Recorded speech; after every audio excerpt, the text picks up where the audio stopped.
Bonjour. Les événements terribles qui font la une des journaux actuellement occultent les informations concernant les mortalités excessives d'animaux dans le monde. Et pourtant les décès perdurent.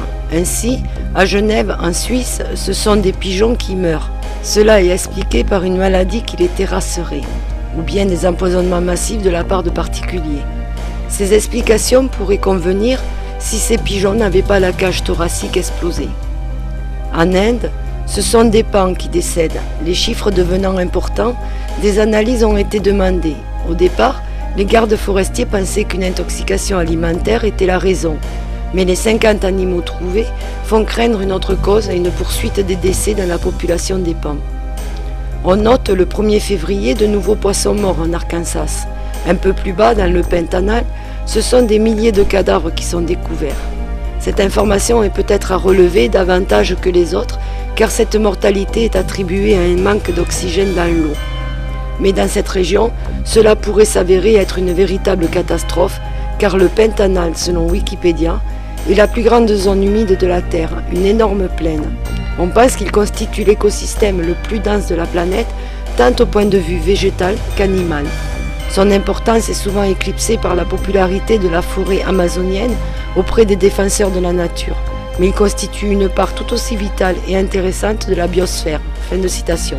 D'ailleurs, en parlant de défenseurs des animaux, un journaliste d'une grosse fondation a fait un article sur leur site internet concernant ces mortalités, qui nous a fortement interpellés car un mois après Bibi, ils maintiennent toujours la thèse des oiseaux morts par les feux d'artifice.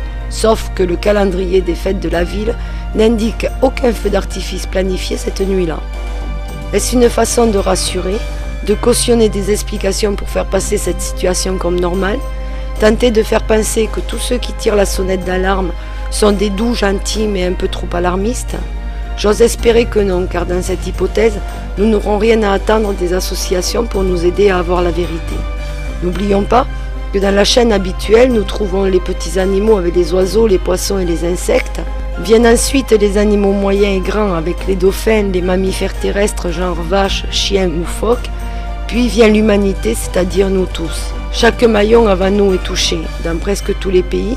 C'est pour cela que leur aide pour la collecte et la diffusion des informations est indispensable dans cette situation plus que troublante. Mais sur le web, la vigilance reste de mise, et fort heureusement, car ce serait la porte ouverte à toutes les dérives.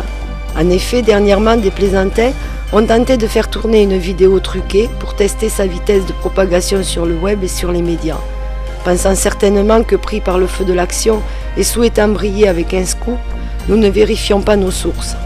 Cette vidéo a très vite été répertoriée dans les mensonges, permettant ainsi d'avoir des informations de qualité pour vous permettre de savoir ce qui se passe, à défaut de pouvoir vous dire pourquoi cela se passe.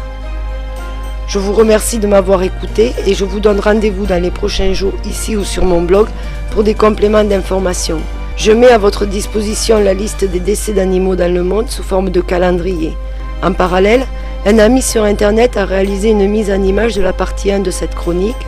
Cette vidéo est visible sur mon blog et est partageable à tous pour que l'information puisse rapidement être diffusée au plus grand nombre.